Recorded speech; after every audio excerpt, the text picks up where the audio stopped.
Hello and welcome to cafetography.co.uk. Today we're looking at the very highly regarded and very expensive Canon 85mm f1.2 USM2L lens.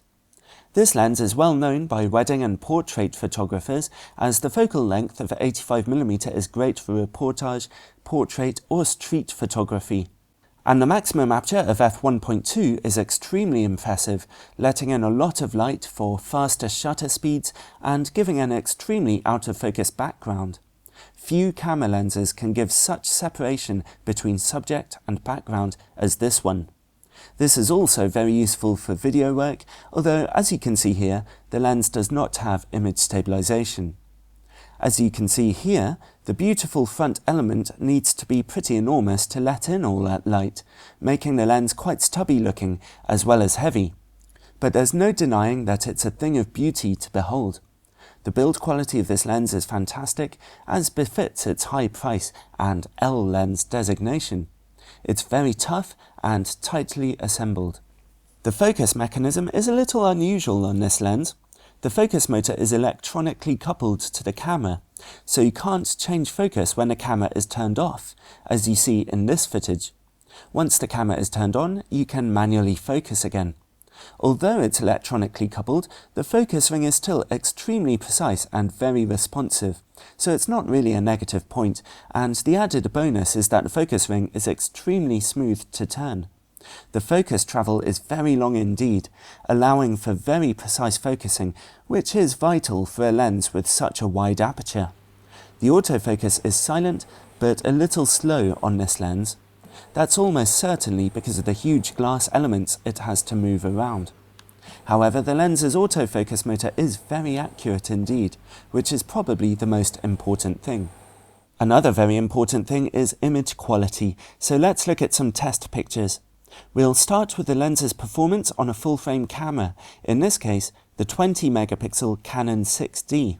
With the aperture wide open at f1.2, we can see in the middle of the image that the lens is very sharp indeed, with good colours and contrast. For such a wide aperture, that's a great performance. The corners of the image are softer, but they still give a reasonably good resolution, which is very usable for an f1.2 lens. Stop the lens down to f1.8 for sharper and brighter corners, f2.8 for another improvement, and at f4, those corners are looking really good. The middle, of course, is still great. For an f1.2 lens, well, for any lens really, the picture quality is very highly impressive on a full-frame camera.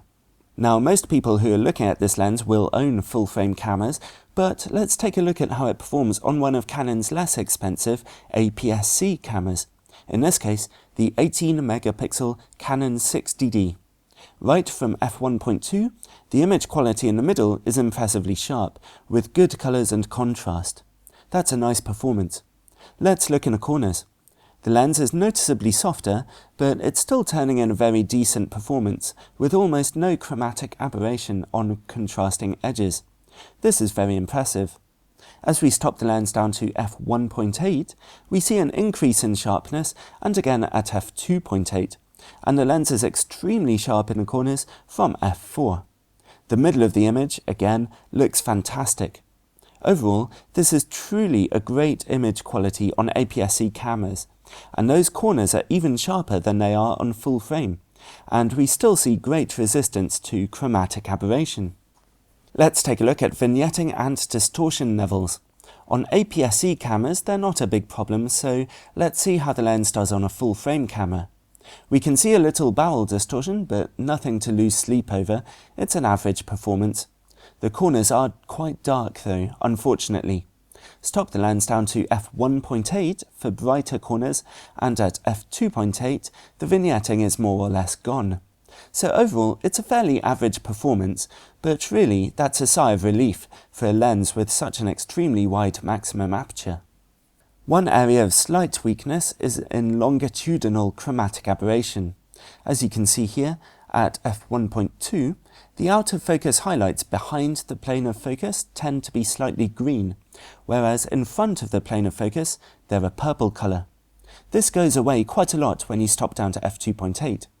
It's not a good performance, but this is a typical weakness for fast 85mm lenses. One reason to rejoice is that the lens has excellent quality bokeh.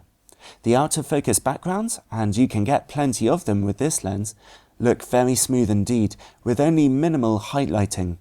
That's an essential property for a lens of this kind.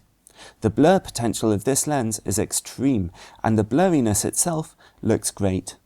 Overall, this is a masterpiece lens, and it's easy to see why it's so highly coveted by professional photographers. You can leave its aperture wide open at f1.2 and simply shoot all day long and still get sharp, stunning looking pictures again and again. It's hard to imagine a better quality lens for wedding photography or portrait work or any kind of low light work, including video making.